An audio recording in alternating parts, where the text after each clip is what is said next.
Hello and welcome to this edition of Money in Motion video blog. This is Dan Perkins. I hope you and your family had a great Thanksgiving. We have a new addition to the Perkins clan, Hudson Grace Perkins, newborn daughter of Benjamin and Darlene Perkins, was born on Friday, the 29th at 2:12 in the morning. So we now have 3 grandchildren, 2 girls and 1 boy. And we're ecstatic. The baby's healthy, just under 7 pounds, and we're going up to see the baby as soon as I finish this recording. So let's move on.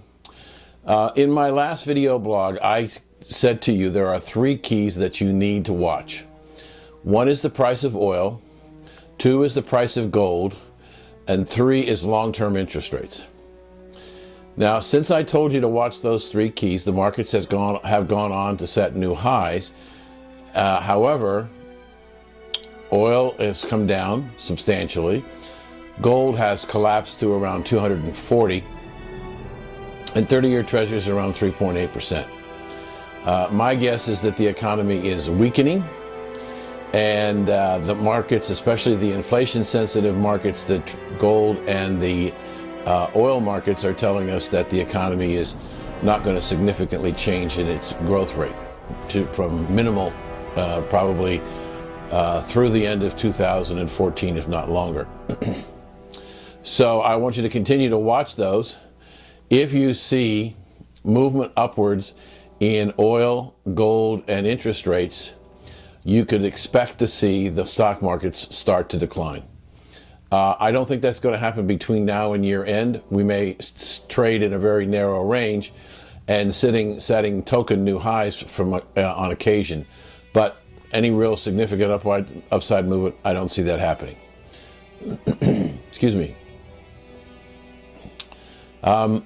No commentary about the markets at this moment in time could be acceptable to customers if I didn't address what has happened over the last 30 days or so with the credibility of the president. Interesting that the president 29 times told us that from the very beginning, if you like your plan, you can keep it, and if you like your doctor, you can keep it. He further accentuated that with the punctuation of period. So he said, if you like your plan, you can keep it, period. And if you like your doctor, you can keep it, period. Some people account that he's done this 29 times. It's irrelevant to me whether he did it 29 times or 30 or 28 or 22. What in essence happened is that the President of the United States misled the American people, and he's now paying a very dire price for it. His credibility, both on the domestic U.S. side, but also on an international basis, has been very seriously damaged. I think it's possible that because of his lack of credibility, any significant legislation may even have difficulty getting out of the Democratic-controlled Senate. I think it's possible that as Obamacare continues to unwind, and in about 2 months, when we see the small business market go through the waves of cancellation notices, the president has already told us that they need to extend the implementation date on the small business market at least a year. Interesting that at least a year would take it beyond the congressional elections. The proposal by the president to make some adjustments in the individual mandate also go past the congressional elections in 2014. Obviously by design. However, as things continue to unwind and get more and more difficult, I think there's going to be more and more desertion out of the Democratic side away from the president. Whether it was through dumb luck or strategy, I don't know.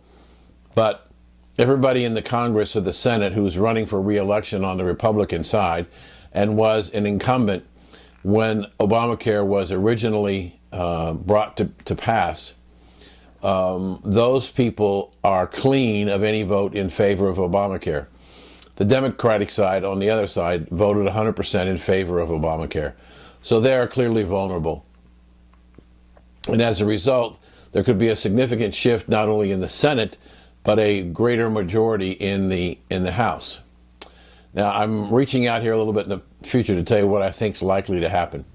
I think as the Democrats bolt away from the president, the thing he's going to be concerned about is whether or not there will be enough of a coalition between Republicans and deserting Democrats, both in the Senate and the House, who could override a presidential veto should the Congress decide to stop or suspend Obamacare altogether.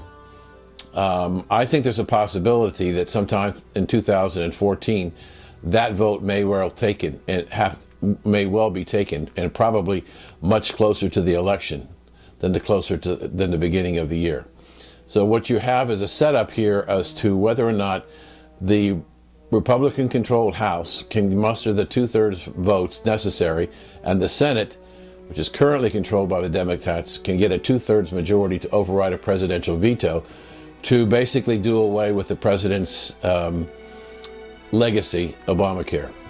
I think that might be possible, but I can't at the moment give you the odds. One thing that's interesting that's happening as a result of the president's credibility is the dollar has come under significant pressure.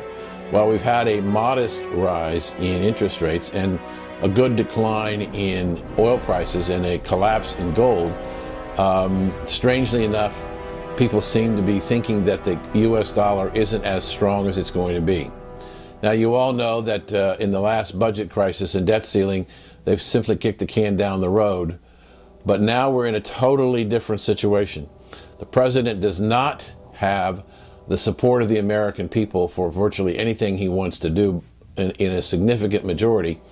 And the Congress is concerned that especially the Democratic Congress and the Democratic senators about their reelection are going to be reluctant to stand with the president, especially if he wants to take as hard a stand this time on the budget and the debt ceiling in November as he did in October prior to the collapse of Obamacare. So I suspect that if we see a more conciliatory president looking to find a way to deal with the sequester that kicks in significant amounts next year and the debt ceiling, that may help his profile a little bit, but I'm not sure that he politically and psychologically and emotionally can make that decision to make any concessions. So I expect that the stock markets are going to begin to react to the decline in the value of the dollar as people begin to think about a weak, lame duck president and nothing happening. Now, there are some people, myself included, if we have a lame duck president and we have a non-functioning Congress, that's not necessarily a bad thing. But the global currency markets are seeing a significant increase in the euro and the pound sterling and the Japanese yen and the French franc against the US dollar. This does not bode well longer term, because eventually foreign investors who are considering purchasing U.S. debt will want more and more on their money. Now, we have a new chairman of the Federal Reserve, hopefully, that will be taking her office in January. Janet Yellen indicated in her testimony before the Senate that she believed in the concepts of Chairman Bernanke and would believe that we would have to continue the quantitative easing for some period of time. If you think about the numbers of the economy, with now about 91.5 million Americans unemployed, 48 million people on food stamps, and those kind of drains on the budget and the tax base, I expect that the president is going to try and get more tax revenue from the rich and the middle class in trying to support the continuation of these entitlement programs. He seems to be reluctant, or even cares, to focus on the issue of jobs. If we put Americans back to work, we will create more tax revenue at the state level, the local level, and the federal level. More tax revenue means we can do more things, or we can pay our bills and have to issue less and less debt. It seems to me that the upcoming campaign, starting in the primaries in this early spring, the message is going to be clear. It's about jobs. It's about putting people to work. and it's about doing something with the catastrophic mistake that was made in healthcare. Whether or not the American electorate will understand, agree, or support those positions, we obviously won't know until the November elections. But I think that the polling data that I see from all the various networks and polling organizations say that the American people are more now dissatisfied with the Democrats and the presidents than they are Republicans, and would be more likely to vote Republican based on what they know today in November of 2014. So a little more volatility, not a lot of upside pressure on the equity markets, possibly some upside pressure on bonds, declining oil prices, and perhaps new recent lows on gold approaching 1150. So watch those three indicators. Continue to watch them because they will be a good indicator of what's happening and what's likely to happen in the markets and the economy.